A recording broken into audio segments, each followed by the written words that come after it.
জানিয়ে দিব সর্বশেষ আপডেট বাংলা সংবাদ। শুরুতেই শিরোনাম।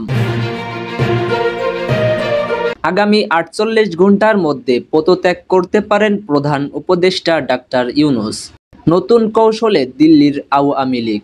জামাত নেতা দেলোয়ার হোসেন সাঈদীর মামলায় আসামি সুকরঞ্জ বালি ও সাবেক প্রধানমন্ত্রী শেখ হাসিনার গোপন কল রেকর্ড ফাঁস। এইবার ভয়াবহ লোমহর্ষক অভিযোগ পাওয়া গেলে হত্যা মামলায় পলাতক আসামি শেখ হাসিনার বিরুদ্ধে। তিনি নিজে জেলখানায় ঢুকে মেজর বজলুল হুদাকে জবাই করে হত্যা করেছেন। প্রমাণসহ থাকছে বিস্তারিত ভিডিওতে। দিল্লিতে মোদি হাসিনার জরুরি বৈঠক।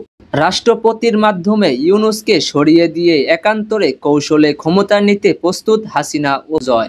এবং সর্বশেষ জানাবো, বক্তব্য প্রত্যাহার করতে বিএনপির নেতা ফজলুলকে আলটিমেটাম। এতক্ষণ শুনছিলেন সংবাদ শিরোনাম, এখন থাকছে বিস্তারিত। আগামী ৪৮ ঘন্টার মধ্যে দেশে খুবই গুরুত্বপূর্ণ। এই সময় যে কোনো বড় দুর্ঘটনা ঘটার আশঙ্কা দেখা দিয়েছে। ফেব্রুয়ারিতে নির্বাচন হতে দেওয়া হবে না, এনসিপি নেতার বক্তব্য। নির্বাচন নিয়ে বিএনপির শীর্ষ স্থায়ী নেতা একের পর এক বিতর্কিত বক্তব্য।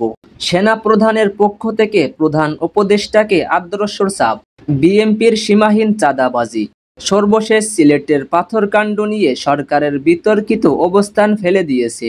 এই ফলে আগামী কয়েকদিনের মধ্যে নতুন দেশে অবস্থান তৈরি হওয়ার আশঙ্কা দেখা দিয়েছে। নির্ভরযোগ্য সূত্রে জানা গেছে, মালয়েশিয়ায় সফর শেষে প্রধান উপদেষ্টা ডক্টর মোহাম্মদ ইউনূস জাতির উদ্দেশ্যে ভাষণ দেওয়ার প্রস্তুতি নিচ্ছেন। এমন পরিস্থিতিতে ডক্টর মোহাম্মদ ইউনূস সরকারের দায়িত্ব ছেড়ে দেওয়ার মতো কঠিন সিদ্ধান্ত নিতে পারেন বলে উচ্চ পর্যায়ে সূত্রের থেকে আশঙ্কা প্রকাশ করা হয়েছে।